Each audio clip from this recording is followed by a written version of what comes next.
Hello my dear students and viewers, welcome to my channel learn-o-mania. This is Husaini sir.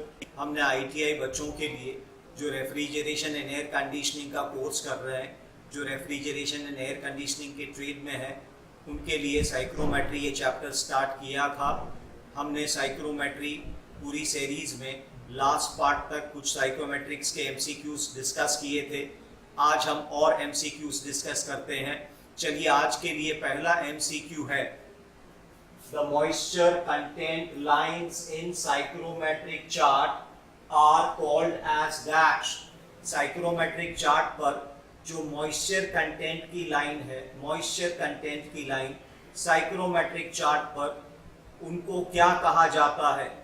ठीक है, option A relative humidity lines, option B है specific humidity lines, option C है both A and B, and option D है none of this. इसका answer है specific humidity lines. Option B correct answer है. Psychrometric chart पर जो moisture content की lines है, वो मॉइस्चर कंटेंट की लाइंस हॉरिजॉन्टल होती है, जिसको हम स्पेसिफिक ह्यूमिडिटी लाइंस भी कहते हैं. ये है करेक्ट आंसर. चलिए दूसरा देखते हैं. Humidification is the process of addition of moisture in air and. Question का मतलब है ह्यूमिडिफिकेशन एक ऐसा प्रोसेस है जिसमें हवा में मॉइस्चर हम ऐड करते हैं. मॉइस्चर ऐड करना है, लेकिन किस कंडीशन पर? कंडीशन यहां मेंशन है. ए कंडीशन है कांस्टेंट वेट बल्ब टेम्परेचर पर, बी ऑप्शन है constant dry bulb temperature, C option है constant latent heat, D option है नन ऑफ दिस. इसका आंसर है B constant dry bulb temperature.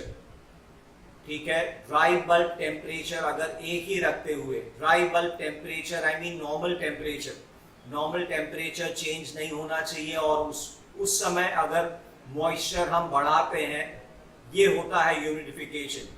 Humidification वो प्रोसेस है जिसमें हवा में मॉइस्चर बढ़ाया जाता है, लेकिन हवा का ड्राई बल्ब टेम्परेचर मतलब नॉर्मल हवा का टेम्परेचर चेंज नहीं होना चाहिए. टेम्परेचर एक ही रखते हुए अगर हम मॉइस्चर बढ़ाते हैं, इसको कहा जाता है ह्यूमिडिफिकेशन. तो यहाँ पर करेक्ट आंसर होगा constant dry bulb temperature. Constant dry bulb temperature मतलब ड्राई बल्ब टेम्परेचर एक ही रखते हुए अगर हम हवा में मॉइस्चर बढ़ाते हैं, दैट इज ह्यूमिडिटी. ह्यूमिडिफिकेशन इस प्रोसेस को कहते हैं. चलिए आइए बढ़ते हैं नेक्स्ट MCQ की तरफ. ओके बच्चों, ये है हमारे next MCQ. For 100% relative humidity the wet bulb temperature is dash. अगर रिलेटिव ह्यूमिडिटी 100% है, रिलेटिव ह्यूमिडिटी, तो वेट बल्ब टेम्परेचर इनमें से किसके बराबर होगा? पहला option A lower than dew point temperature, option B है higher than dew point temperature, option C है equal to dew point temperature, and option D है नन ऑफ दिस. अगर हवा में 100% ह्यूमिडिटी है, हवा पूरी सैचुरेटेड है एट अ पर्टिकुलर टेम्परेचर, उस समय वेट बल्ब टेम्परेचर किसके बराबर होगा? उस समय वेट बल्ब टेम्परेचर इनमें से correct answer is it will be equal to dew point temperature. Wet bulb temperature, dew point temperature और ड्राई बल्ब टेम्परेचर उस समय तीनों इक्वल होंगे. तो यहाँ पर करेक्ट ऑप्शन मेरे पास जो अवेलेबल है वो है equal to dew point temperature. ये सही आंसर है option C, equal to dew point temperature. Second one, the dew point temperature is less than wet bulb temperature for dash. Dew point temperature wet bulb temperature के मुकाबले कम होगा इनमें से किसके लिए? Dew point temperature wet bulb temperature के मुकाबले इनमें से किसके लिए कम होगा? ऑप्शन ए है सैचुरेटेड एयर में, ऑप्शन बी है अनसैचुरेटेड एयर में, ऑप्शन सी है बोथ ए एंड बी, दोनों में saturated as well as unsaturated. Option C था both A and B, and option D है इनमें से कोई नहीं, नन ऑफ दिस. ठीक है, due point temperature wet bulb temperature के मुकाबले, देखिए यहाँ पर हमने पढ़ा था due point temperature wet bulb temperature कब सेम होता है, 100% रिलेटिव ह्यूमिडिटी पर। अब यहाँ उसी से रिलेटेड है ये, due point temperature wet bulb temperature के मुकाबले कब कम होगा? द आंसर इज अगर हवा अनसैचुरेटेड है। अगर हवा अनसैचुरेटेड है, हवा में रिलेटिव ह्यूमिडिटी 100% नहीं है, तो ड्यू पॉइंट टेम्परेचर जो है वो वेट बल्ब टेम्परेचर के मुकाबले कम होगा। ठीक है, the answer is unsaturated air, ये है करेक्ट आंसर। चलिए आइए बढ़ते हैं हमारे नेक्स्ट एमसीक्यू की तरफ। ओके बच्चों, ये है हमारा next MCQ. When the rate of evaporation of water is zero, मतलब वाटर, हवा में वाटर इवेपोरेट नहीं हो रहा है, इवेपोरेशन ही वाटर का नहीं हो रहा है, तो रिलेटिव ह्यूमिडिटी इज डैश। उस वक्त रिलेटिव ह्यूमिडिटी हवा में कितनी होगी? ठीक है, वाटर जो है वो इवेपोरेट ही नहीं हो रहा है, मतलब हवा सैचुरेटेड होना चाहिए, और हवा सैचुरेटेड है मतलब रिलेटिव ह्यूमिडिटी 100% होगी। ठीक है, अगर रिलेटिव ह्यूमिडिटी हवा की किसी टेम्परेचर पर अगर हवा सैचुरेट हो चुकी है, अगर रिलेटिव ह्यूमिडिटी 100% हो चुकी है, तो जो वाटर है वो वेपराइज या इवेपोरेट होगा ही नहीं, वाटर का इवेपोरेशन जीरो हो जाएगा। So answer is relative humidity कितनी होनी चाहिए? 100%। Option A, B, C, D option आपके सामने है, इसमें से करेक्ट आंसर है रिलेटिव ह्यूमिडिटी 100% होनी चाहिए, तब वाटर इवेपोरेशन होना बंद हो जाएगा, rate of evaporation will become zero. अच्छा, next one, adiabatic cooling lines are the same for water vapour only as wet bulb temperature lines on psychrometric chart. ये statement दिया हुआ है, क्वेश्चन है दिस स्टेटमेंट इज ट्रू और false, ये pick out करना है। ऑप्शन ए है ट्रू, ऑप्शन बी है फॉल्स, ऑप्शन सी है depends on wet bulb temperature and dry bulb temperature, option D है नन ऑफ दिस। ठीक है, अब ये स्टेटमेंट जो ए डायबेटिक कूलिंग लाइंस है, adiabatic cooling line psychrometric chart पर वो वेट बल्ब टेम्परेचर लाइंस की तरह ही होगी, लेकिन सिर्फ वाटर वेपर के लिए। ठीक है, on psychrometric chart A diabetic cooling lines जो है वो वाटर वेट बल्ब टेम्परेचर की ही लाइंस होती है ऑन साइक्रोमेट्रिक चार्ट, लेकिन ये सिर्फ वाटर वेपर के लिए। ये स्टेटमेंट जो दी हुई है वो ट्रू है या फॉल्स है, या डिपेंड करता है wait bulb temperature and dry bulb temperature पे, या इनमें से कोई नहीं। The answer is true, true correct answer है। ए डायबेटिक कूलिंग लाइंस जो है वो वेट बल्ब टेम्परेचर की ही लाइंस होगी साइक्रोमेट्रिक चार्ट पर, लेकिन ये सिर्फ वाटर वेपर के लिए पॉसिबल है और कोई लिक्विड के लिए नहीं। सो ये तरीका है आंसर करने का। चलिए आइए बढ़ते हैं नेक्स्ट एमसीक्यू की तरफ। ओके बच्चों, ये है हमारे नेक्स्ट एमसीक्यू। पहला, what is degree of saturation? Degree of saturation किसे कहते हैं? और यहाँ ऑप्शन में मैं देख सकता हूँ कुछ रेशियो दिए हुए हैं, ये रेशियो में से हमें पहचानना है कौन सा रेशियो को डिग्री ऑफ सैचुरेशन कहा जाता है।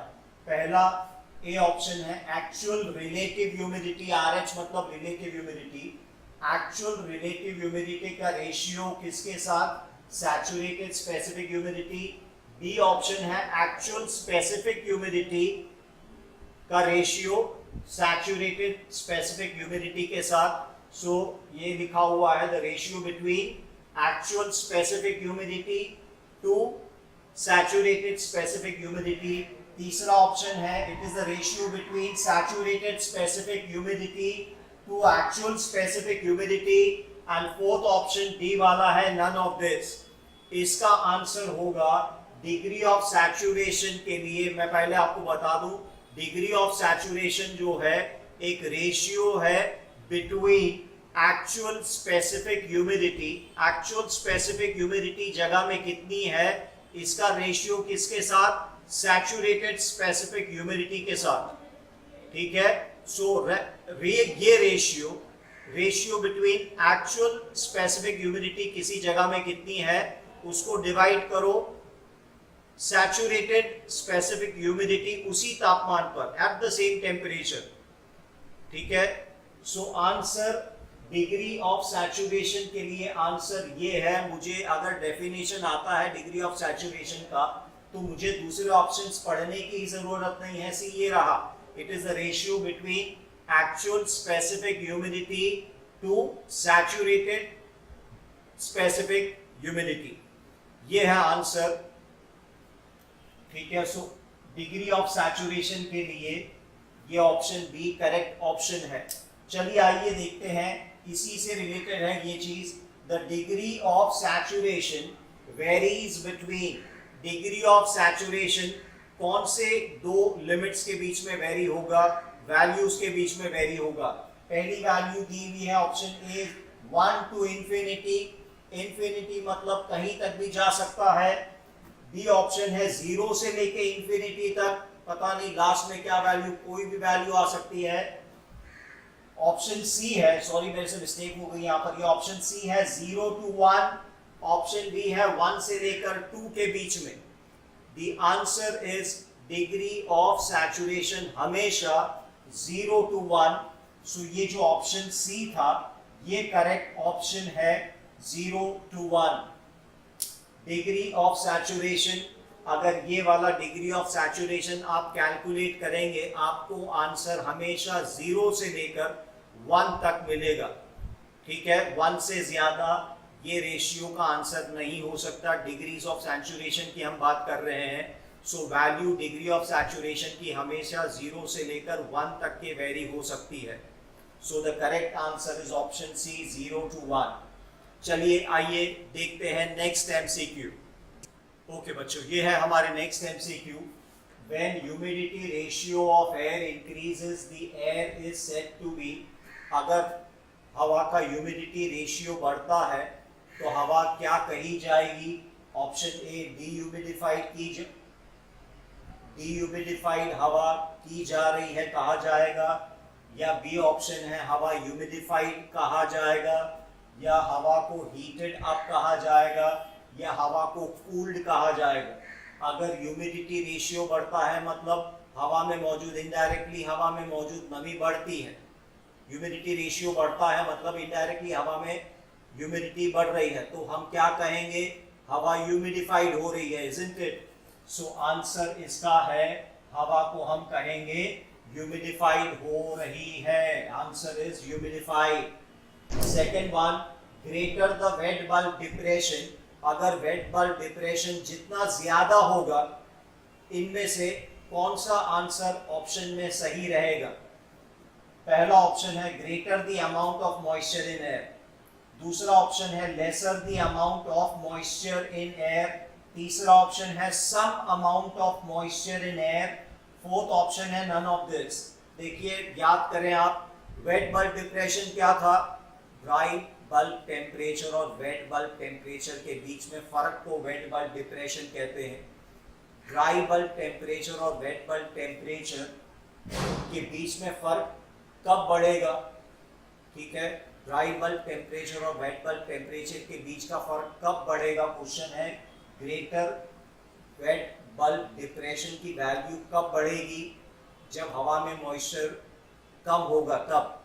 जैसे ही हवा में मॉइस्चर, जितना हवा में मॉइस्चर कम है वेट बल्ब डिप्रेशन बढ़ता जाएगा। जितना हवा में मॉइस्चर कम होगा आपको WBT एंड DBT में डिफरेंस बढ़ेगा, ज्यादा हो जाएगा डिफरेंस। सो आंसर है हवा में मॉइस्चर का कम होना। सो यहाँ पर ऑप्शन बी करेक्ट ऑप्शन है, हवा में मॉइस्चर की कमी। जितनी हवा में मॉइस्चर कम होगा वेट बल्ब डिप्रेशन उतना ही बढ़ता जाएगा, आप याद रखेंगे। आज का पार्ट मैं यहीं फिनिश करता हूँ। मैं जल्द ही हाजिर रहूँगा साइक्रोमेट्री के MCQ का लास्ट पार्ट लेकर। आशा है आपको मेरे वीडियोस अच्छे लग रहे हैं, आप वीडियोस से कुछ और सीख रहे हैं। अगर आपको वीडियोस अच्छे लग रहे हैं तो प्लीज़ मेरे वीडियोस को लाइक करें, मेरे वीडियोस को शेयर करें। जिन्होंने मेरी चैनल को सब्सक्राइब किया है मैं उनको थैंक यू कहता हूं। और जिन्होंने मेरे चैनल को अभी तक सब्सक्राइब नहीं किया है, जो लोग मेरे साथ अभी अभी नए जुड़े हैं, प्लीज़ मेरी रिक्वेस्ट होगी कि आप सब लोग चैनल को सब्सक्राइब कर लें। मैं मेरी चैनल का लिंक नीचे डिस्क्रिप्शन बॉक्स में प्रोवाइड कर दूंगा। आप वहां जाकर मेरी चैनल पर आ सकते हैं और सब्सक्राइब कर सकते हैं। आज का पार्ट मैं यहीं फिनिश करता हूं। मैं Husaini sir, good bye my students and thank you all people.